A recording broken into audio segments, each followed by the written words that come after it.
besides shooting a really bad guy in the eye,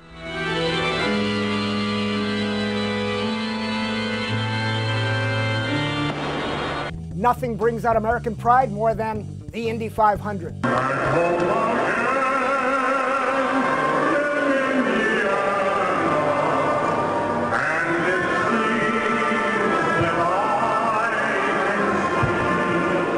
May is Indy. This is the 100th anniversary, and practice starts this weekend. So let's go there with this week's shakedown. And a few more racing stories. And now, back to the America celebration. America, yeah, so lick my butt and suck on my balls. America, yeah, what you gonna do when we come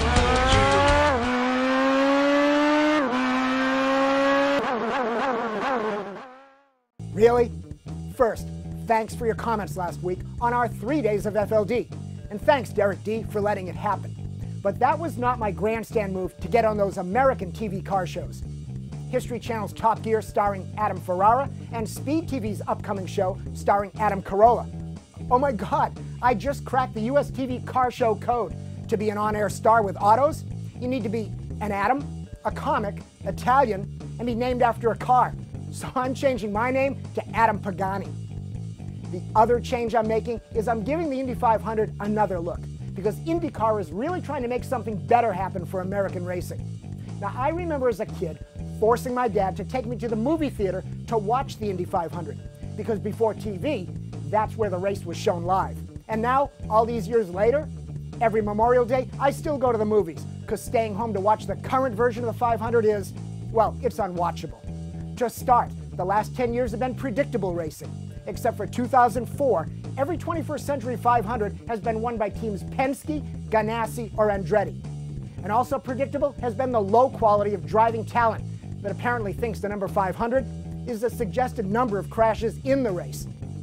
Now, frankly, I hold little hope for the 2011 Indy 500, as it's another year, but the last year, with the same ugly IndyCar spec car technology.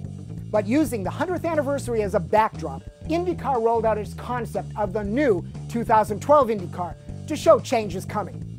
Making this year fun, we'll be watching old Indy clash with new, and it's already started. Let me give you the setup. Remember, 2012 will be the new engines, Turbo 4 or 6s, from Honda, Lotus, Chevy, and open bodywork rules to allow teams and manufacturers to make their cars look different from each other. Because over a year ago, IndyCar took a fan survey, and fans wanted to enter the spec racing look. Okay, but at a recent team owners meeting, voting 15-0, the owners killed the bodywork option, and the fans reacted with WTF. In support of its fans, IndyCar rolled out the bodywork concepts with its own WTF to the owners, reminding them who's making the rules. But then, the fan reaction to the concepts was WTF fugly. And all that summarizes everything that is still wrong with American open-wheel racing. Old school tradition clingers versus younger, let's make it different thinkers versus reality. Which is where the story gets deeper. I called a trusted Indy team executive. I'll keep him confidential, but I've already mentioned the team.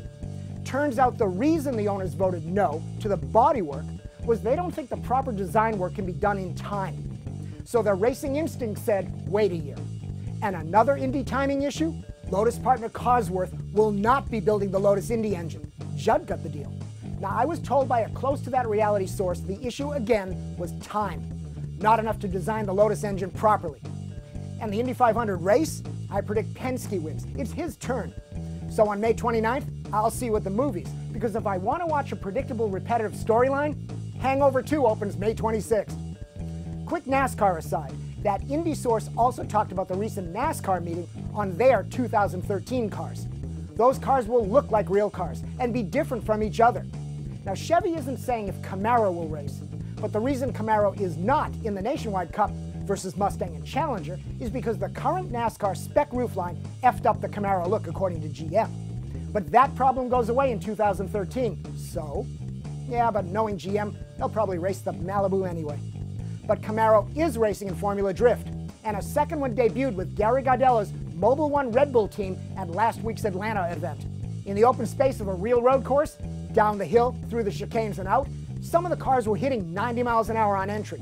adding to the slide job excitement. Dye took the win, probably, based on this photo, helped by the fact that Gittin was weighed down by so many cameras. And check out the tail shot of Millen's Genesis Coupe. Cool IRS and rear diff. Hey JF, can you take some of that Speed Hunters footage and mash it up?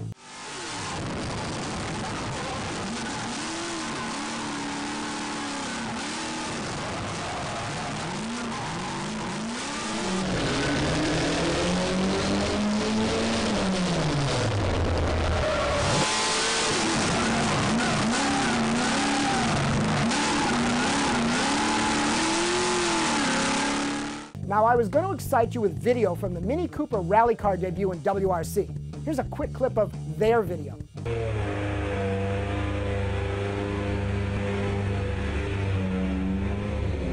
That's right, it's so unwatchable, they get penalized with no shakedown coverage. Gee, I wonder who could help them shoot some better car prawn videos. So JF, what else you got so I can get out of here and go make some money?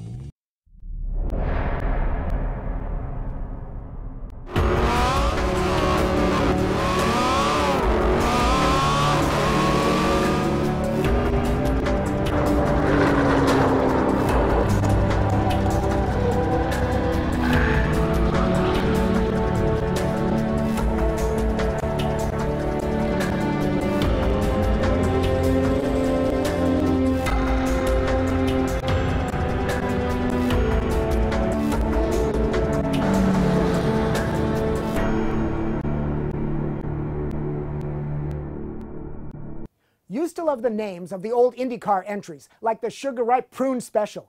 Now it's the driver names that get my ear.